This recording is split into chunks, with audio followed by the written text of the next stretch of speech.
Listen, anytime, any place, anywhere, I'll fight you in your back garden. Like a dumb Klitschko, I'll beat you, you I want to unify. Is he up for the challenge? Like I said, I declare war. You know, this is not a battle, this is war because I want all the things. Why am I sitting here like a spare dick in a way? While you are sitting in your mum's spare rooms, just tickling your bollocks. Come see me, baby. No more hiding, no more ducking, no more dodging, no more excuses. Let's make the fight happen. Let's see who's the best. I know I'm the best. Are you up for the test? Dude, it's done! I'm through. They put somebody else up and give me an interview. What are you talking about? What are you talking about? You never give me a fair shake. HBO needs to fire you. You don't know shit about boxing. You ain't shit. You're not shit. I wish I was 50 years younger and I'd kick your ass. Negative. I'm good. I beat Polly. I left with his belt and his girl. Fucking was too fast. But it wasn't so much about it, was just that he was so fucking fast. Fast. Amazingly fast. Fucking amazingly fast. I was like, I thought Freddie was in there fucking hitting me too. So.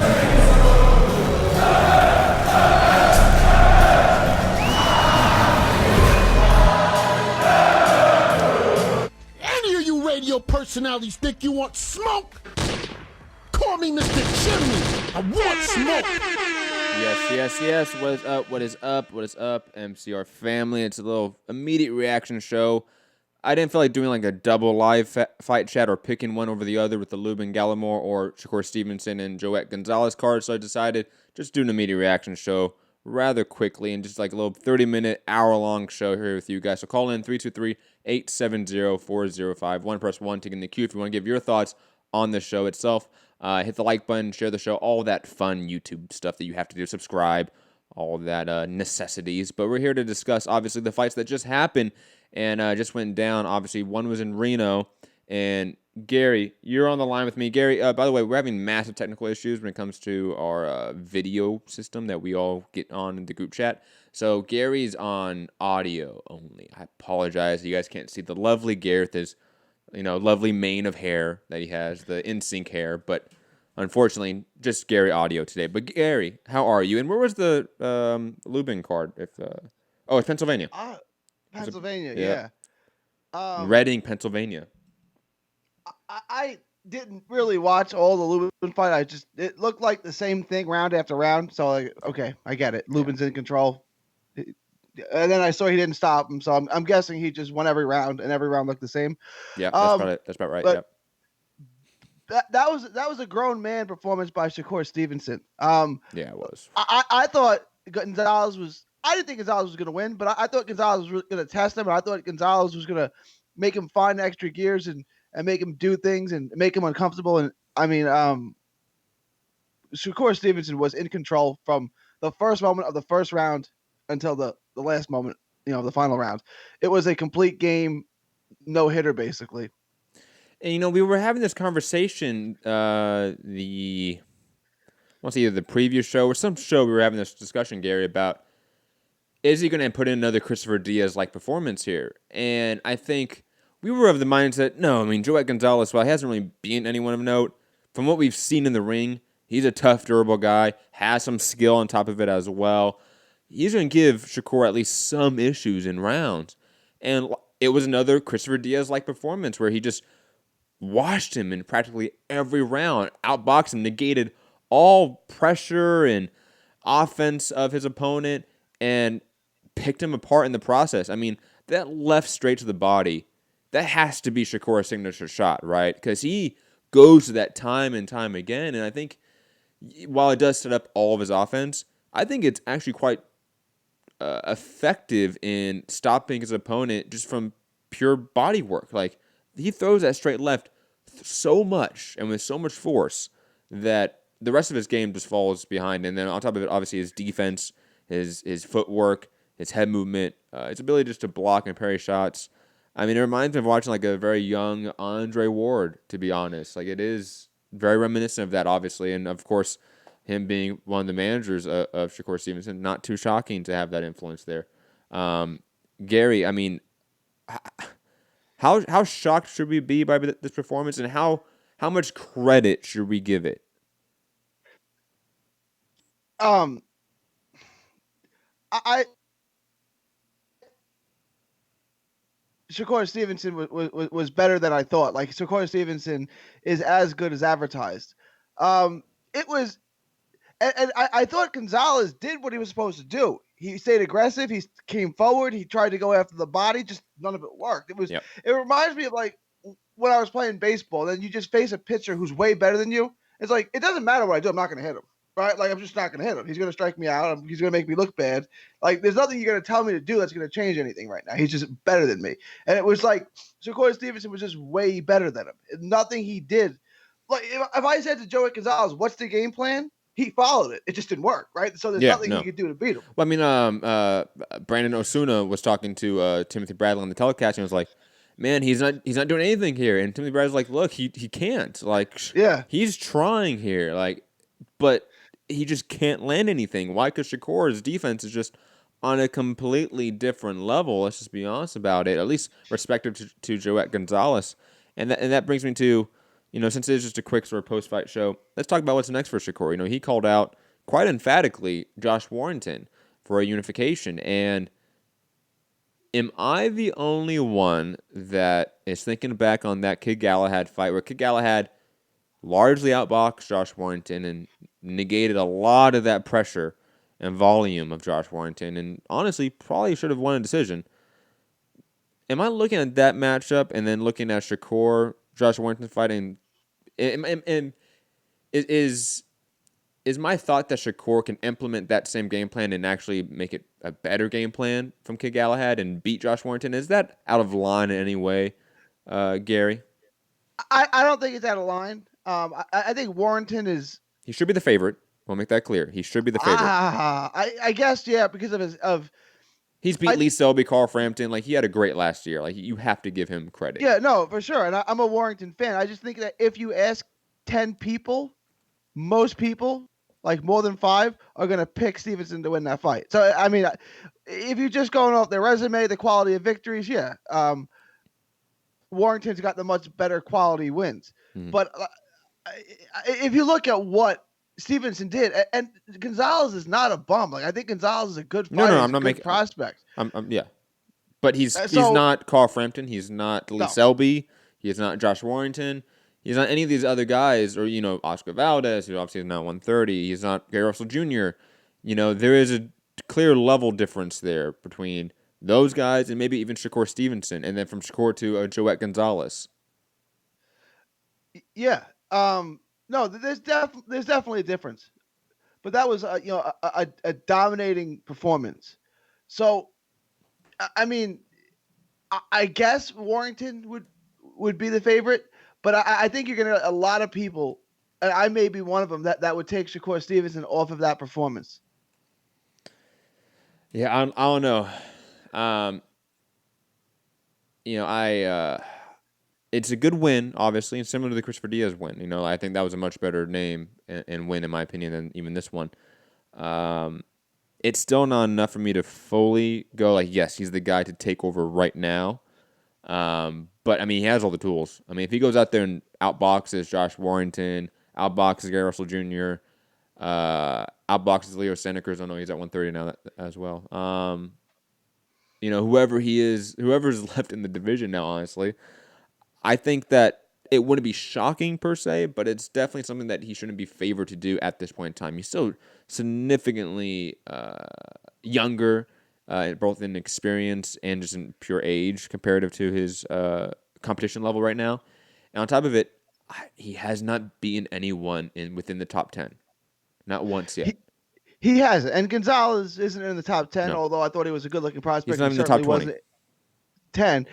So I want to talk about like what's next for Shakur Stevenson, because I have something in my head that I think is going to happen, and I wanted your thoughts. Michael Conlon on St. Patrick's Day at Madison Square Garden. Why do you want to hurt Michael Conlon that bad, man? Because he's not that good, and they can make money on this fight. Fighting. I know he's from New Jersey. I'm going to call him a New Yorker for the sake of this show. A New Yorker in Madison Square Garden against an Irishman on St. Patrick's Day. It's big money. No, trust me. I get your point. And Michael Conlon's not that good, so it's okay, well, we'll make money off from this fight. And if you're Bob Arum and Top Rank at this point, you got to be thinking, how do we make money off of Michael Conlon? Because he is not going to be a guy that collects a belt and then we can unify him with Shakur Stevenson. That's not going to happen. Unless he somehow collects a vacant belt a la Shakur Stevenson, which maybe he could. I don't know. Things are weird right now in the featherweight division. But you think Michael Conlon? I think that's a decent matchup. I'm wondering how fast they expedite the Josh Warrington fight, because that's technically within the ESPN bubble. They should try to expedite it, because even if Shakur loses, so what? He's 21, 22, and he loses to Josh Warrington. Like, that's no big deal. He'll bounce back, no problem. I think it gets made. I think it gets made in the summer. I think they give him Michael Conlon. They let him take a victory lap. Let him get a good win in New York. On St. Patrick's Day. On St. Patrick's Day. And then, you don't need a full camp for that. I guess March is still 5 months away, so you would get a full camp and then turn around, fight in July or August against Warrington. And then I think he moves to 30, which is where I think they want him, because they have big fights from at 30. They have Jamel Herring. They have Miguel Burchell. Like a Burchell fight against, that's the contrast in styles you want to see. Like, oh, absolutely.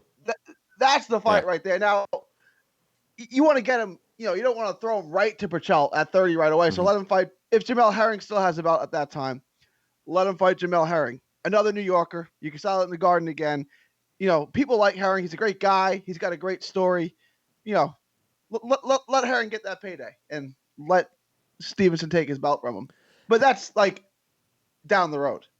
Obviously, we've made the statement before several times that like Shakur is clearly the next hope for Top Rank in some way, right? Like he's the next guy that they're gonna circle the wagons around and make sure that he is their next draw. After Crawford and Loma are past their prime, Shakur is the next guy up for them, obviously. And what's the path to make Shakur a star in the U.S.? Is he on it? Does he have to fight Loma? Does he have to fight guys across certain streets and different networks? Sort of wrap your mind around maybe like who do you think are the names he needs to face and beat to become a star, a superstar as well. I think Teofimo Lopez is going to be too big. Like they're not going to meet up anytime. So, and plus they might be in that issue where like when Shakur moves up, Teofimo moves up. Where they're never near each other. They move up around the same time. I think Teofimo is going to fight. He's going to win a title at 35 and then basically go to 40. Like, I don't know. That guy's big. And so is Devin Haney. I can't see those guys staying at 135 for much longer. So I think the path is Loma, and I think they're going to have a changing of a guard, but I think that's a couple years away. I think they're going to have obviously, yes. Yeah. Well, he's at 126. Loma's at 135, so that's obviously not something that's happening next. But those are he has to beat Loma. But on top of that, he probably has to face somebody even closer to 147. Like, he might have to do a Mikey, where he jumps up to a weight class that he's not really built for just to fight certain names. He's got the style to do it. Like, you just can't hit him. He's not going to get knockouts, obviously, against big guys, but he'll just, he'll go in and dominate and win rounds off his jab and off his defense and off his movement. He's a guy that, he's tall for the size, too. So he should be a guy that has the ability to move up in weight class. I will say this, though. He needs to start moving to ESPN and not ESPN Plus. It's really frustrating, I'll be honest. I know like ESPN is significantly investing both in UFC premium content on ESPN Plus and obviously boxing premium content on ESPN Plus, but gosh, does it hurt people's overall like ceiling, in terms of eyeballs and viewership. It just does. Honestly. That's why if ESPN wants to do boxing this time of year, do it Friday. Because if they do it on Saturday, they have a college football contract. They have to put the college football game on Saturday on ESPN. No, so you're right, yeah. if you're gonna do it on Friday. And honestly, like they could have definitely done a Friday night card for like Shakur Stevenson and Joet Gonzalez and it on ESPN and it do quite well actually. I'm actually shocked they didn't even think about that. Moving on though, I think we're all in agreement here that Shakur is extremely talented. I don't think anyone really expected him to make it look that easy, and he did make it look that easy. And clearly, the sky's the limit for this guy. I mean, he just needs to put the wins together, and he's a bona fide star, in my opinion. Like, he has all of the intangibles in my mind. And plus, I mean, God, he is so freaking young. Like, the guy's, 21, 22? Yeah. Like, remember, like, Canelo when he was fighting, like, Matthew Hatton at 147 at 20, 21 years old? Like, think about how long ago that is, Gary, and how, like, so much has changed for Canelo's career. You know, I think Shakur, a guy that already has a lot of eyeballs on him due to his amateur pedigree, due to just NBC Sports caring about him when it was the Olympics, right? Like, it wasn't just he had an amateur pedigree and, like, us boxing fans cared about. No, for that Olympics, NBC covered Shakur Stevenson like no other boxer in previous years. Not like the 2012 Olympics with Earl Spence, not like any other Olympics in previous years from my recollection. They covered Shakur like no other, and he obviously got a rub from it. So he just keeps on this road, and he keeps beating names like this, and in this fashion specifically is what I mean. I mean, how is he not in the conversation for the next Mayweather? Like, how? Like, I don't like, he is that guy for me. Yeah, he was really the one. That was the Brazil games, right? Yes, 2016. The Rio. Yep. Yeah, he got all the attention. You're right. Ward in 2004 got none of the love. Where was that? In China in 2004? No, that was Athens. Athens in Greece. The last time I can remember, and this was, you were 2 years old, I think, was David Reed in '96 when he knocked out the Cuban. Like, he was like, America was on the verge of not getting any goals for the first time ever. And he had to fight the Cuban, who was considered like unbeatable, and he came and knocked him out in the last round. Like, that was that was 20 years before, right? So I mean, there hadn't been a U.S. Olympian who got that kind of coverage in 20 years until Stevenson got it. So yeah. I mean, like, you look at, like, I think it's the 2012 one when it had, I want to say, Andrade, Gary Russell Jr., Joseph Diaz, maybe Marcus Brown. Like, that year was stacked with talent. I don't think any of them really medaled. You know, none of them. In 2012, nobody medaled. First time ever. But that was a stacked year. And then Shakur comes in and gets the silver, and a lot of people think he got robbed, a la even Michael Conlan. I mean, clearly the guy's on a path towards something. But moving on, for the sake of time, co-main event. Josh Shakur Jr. picking up a controversial win, let's say, at the very least. I want to go back and score it, because I'll be honest, I did not score this fight. So you didn't actually score 100 to 90. Okay. No. So, for reference on that joke, so obviously Gary responds or texts in the chat. So, guys, what do you think of that Joshua Greer Antonio Nieves decision? And I just respond back with the scorecard that was, I forget which judge it is that's not up on BoxRec yet, but it was a 100 to 90 scorecard for Joshua Greer Jr. And let me tell you, there is no way in fucking hell that Joshua Greer Jr. won every fucking round of that fight. He got knocked down in the last round. I know it was not a real good knockdown, but he got knocked down. Like, you can make a legit argument that he lost that fight. And now, again, I did not score it. I'm just going off of what I saw from what I was, feeling from the fight, so to speak. The story of the fight, a la Max Kellerman. And Nieves was hanging in there with Greer. I thought Greer probably edged it, but again, 190 scorecard. And when there was a round that he was knocked down in, I mean, we thought the Josh Taylor scorecard was bad earlier today, right, Gary? But oh my God. When I saw that, I about flipped my shit. Because, I was like, okay, he won. No big deal. It was a super close fight. He didn't look that good in it, in my opinion. But I think Greer is one of those guys where he clearly has hit a ceiling. And I think we're now becoming aware of it when he's hit that ceiling for some time now. But that scorecard, man, that left me just flabbergasted. I was stunned, I'll be honest. I was left there with my mouth on the floor, my jaw on the floor, just wondering how could that be. Whoever that person is, they should be taken outside and beat up, honestly. And I don't promote violence, but that person should receive some sort of violence towards them. Joking, by the way, joking. But how? How do you score that? Oh my God, that's just crazy. But Gary, thoughts on the Joshua Greer Antonio Nieves fight?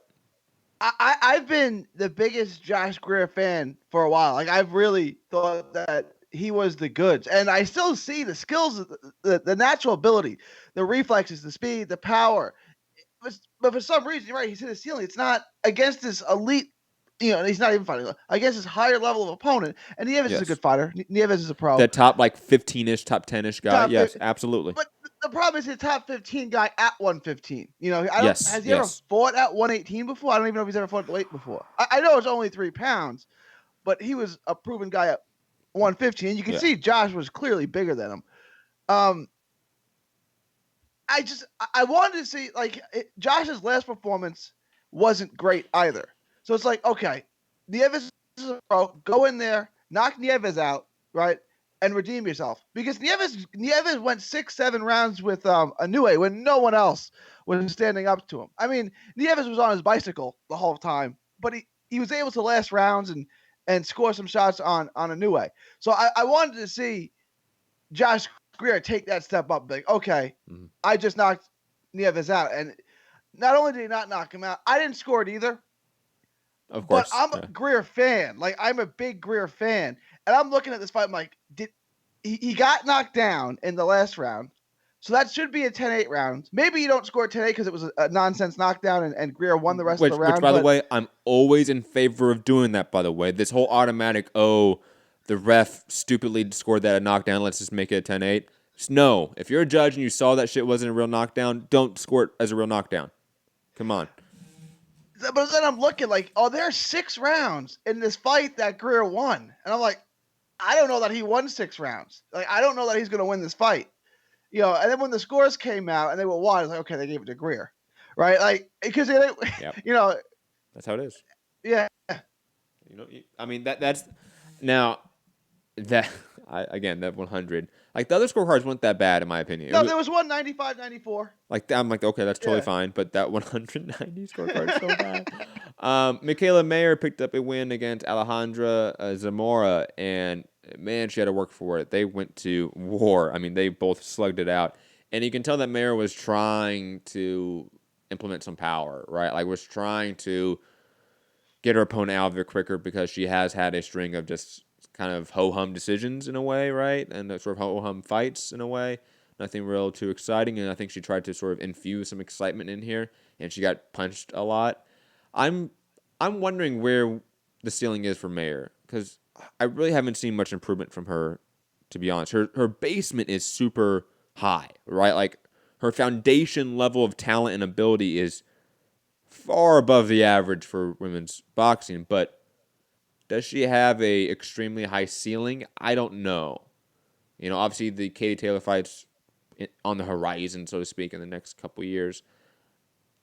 That's going to be a tough fight for her because she doesn't have power. She, I think, is quite hittable, and she has not developed her boxing ability beyond what we have seen it in the past few fights. Almost her entire career at this point. I think we've just sort of seen the same Michaela Mayer. And again, that's still a far above average version of a women's boxer, but it's a little bit of what we already have. And I think she's already hit her ceiling, to be quite honest. I don't know. Gary, thoughts on Michaela Mayer's performance? I thought it was really good. It was entertaining and it was fun. And yeah, they traded, but she was winning. She was getting the better of it. No, she was. Yeah. I thought, and I don't know anything about her opponent from Argentina. She looked decent. How good is she? I don't know. I thought Michaela Mayer looked good. I thought it was I don't want to say dominant performance, but she won the action. She took it to her, and then she beat her down and got. She technically retired on a stool, right? They stopped it after what round was it? Ooh, I don't have it up anymore. I do have it up, but it's not updated, so I don't know. I think it was the 7th, 8th? 7th. Yeah, I want to say it was the 7th. Maybe it was the 8th. And this was one of those fights where 3-minute rounds, we may have got a stoppage, like a knockout, if he would have let it go. But yeah, 2-minute rounds are a buzzkill when you got good action going like that. It's half a fight, man. You may think it's only 2/3 of a fight, but no, when 10 rounds and 2-minute rounds, it's 20 minutes of fighting compared to 36 minutes of fighting in a men's championship fight. It's ridiculous. I would have went for 2-minute rounds in the Lubin fight, though. Just get that over with. That was I could have taken 2-minute rounds in that fight. Well, let's get to that one. Obviously, Erickson Lubin defeated Nathaniel Gallimore. I think it was a unanimous decision, I want to say. I forget off the top of my head, but it should have been a unanimous decision if it wasn't. Gallimore really had nothing to offer. And Lubin, to his credit, has really matured into a methodical boxer at times. Like the brash and aggressive sort of power puncher that we saw early in his career has definitely dialed back to a more, again, methodical boxer that really works behind his jab, works behind body work. His defense has improved drastically as well. Like, clearly he has made the necessary improvements within his camp after that Charlo loss. Though this fight was a little bit boring and a little bit one-sided, but that's partially due to Gallimore, in my opinion, not being that well-rounded. And because of that, I think Lubin stuck in second gear and just outboxing for most of the fight because he could. And Gallimore really didn't answer back in a way that would draw a more hyper response from Lubin. I was disappointed in Gallimore. Like Gallimore seemed to be content with losing every round. It wasn't like Gonzalez and Joet Gonzalez where he's like he went for it. Like he just didn't have anything. Like but he brought it and he tried to come after him. Like Gallimore was like, okay, Lubin's better than me. I'll just lose every round. It's okay. Like it's okay. It's okay. Yeah, I'm impressed. Lubin's he's gotten a lot more patient. He sits behind. He works behind his jab. I actually would like to see Lubin fight Jamel Charlo again. Yes. Maybe take one more fight before then. But like I think now he's ready. You know, I guess it's been almost a year and a half or how long has it been. Mm-hmm. Now he's getting. Now he's ready. Now he's ready. He is. Like that's just the honest truth. Like he wasn't ready before, and I was shouting from the rooftops. Remember, Gary, on Name Redacted, that this is a bad fight for Lubin. He's done nothing to earn this spot, and that's going to show up in this fight, and it did. And then what has he done since then? Earned the right to be back in the title shot. And when you do that, not only do you, make it easier for yourself to get a title shot, but you build up the necessary experience to then go actually fight for a title and maybe win it. I would love for him to fight the winner of Tony Harrison and Jamel Charlo, whoever the winner of that may be. I think that's the obvious next fight for him. We have the rumored Julian Williams-Laura fight in January. I believe Harrison Charlo's in December, right? From what I remember. The timing is a little bit off. Lubin probably needs an in-between fight. And I wanted to suggest one that I think would be a good test for him, and that's Brian Castano. I like to see Castano fight. If you can beat him. And that's one of those fights where like Castano could win, and like that's still a legitimate contender for the winner of Harrison Charlo, right? Yeah. Because Castano looked great against Laura in a fight that some people even thought he won. So I'm all in favor of that matchup. I like that. That's a sneaky matchup too. That's one that like hardcores will be down for, but that's a great fight. I like that. Good matchmaking right there, Gary. I'm not going to even bring up another fight. That's the perfect fight for Lubin next. Like, literally, it's in-house. It's in the Showtime umbrella, too, more so specifically than just the PBC Fox umbrella. It's the best matchup, and it's a fun fight on paper. I don't see how that's not fireworks inside the ring. The co-main event, though, also produced fireworks. Robert Easter Jr. defeating Adrian Granados. And I got to say, guys, I know he won, but man, how did I ever think Easter was going to be like a long reigning champion? Like, I was so hyped on Easter. He struggled in this fight. Like, really struggled. And I know he won technically, and I know people thought like he clearly won, but I'll be honest. I was watching that fight, and I, again, did not score it. I'll go back and score it because of this. But I was giving a lot of those rounds in my mind to Granados. You know, I wasn't like actually penciling them in, but he was doing work. And Easter, again, has no answer for the inside game, struggles with pressure. I mean, it's the same issues we saw throughout his entire lightweight run. So, like, his movement to 140 has not changed anything in his game. Gary, thoughts on this fight? While really fun and entertaining, was, for me, to be honest, as a biased fan of Easter, was extremely disappointing because it solidified where Easter really sits inside boxing. Look, I picked Granados to win. I thought Granados would wear him down and stop him late. I don't think. I mean, it wasn't a fun performance. It wasn't a great performance by Easter, but I thought Easter won, and I think Granados is a decent, to pretty good 140 pounder. He is. He's no scrub, but he's no bum, nothing like that. He's definitely a perennial top 10 guy. Respect to Granados. Easter beat him more convincingly than Broner did. I thought, like, I don't. It wasn't like a spectacular performance. Like, wow, Easter's finally lived up to his expectations. Maybe Easter should have been at 140 all along. It wasn't something like that. But like, I thought Easter, it was a workmanlike performance, and Easter did what he needed to do. Like, I thought he won clearly. I don't think that shouldn't be controversial in my opinion.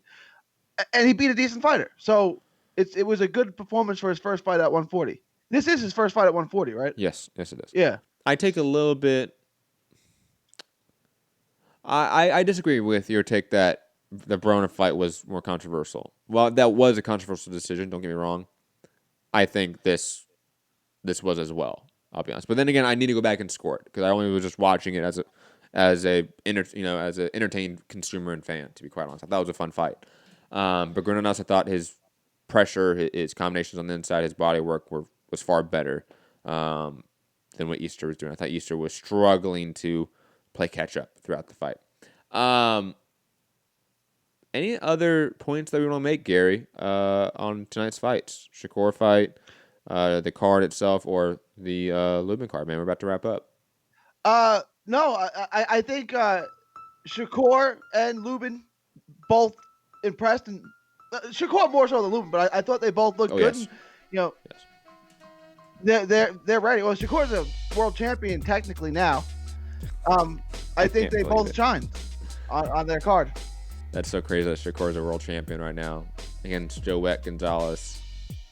#boxing right there, ladies and gentlemen. You can find Gary at 3D Boxing Blog, right, on all social medias. Gary also runs our website, Mixed Combat Radio. So anything that gets posted on the website is thanks to Gary. So give him a big round of applause wherever you're watching the show right now. You can find me at Matt Hunter MCR, all platforms on social media. Hit the like button, share the show, subscribe, patreon.com/Mixed Combat Radio. Have a wonderful night, evening, morning, wherever you are, and whatever time of the day it is that you're watching the show. Peace.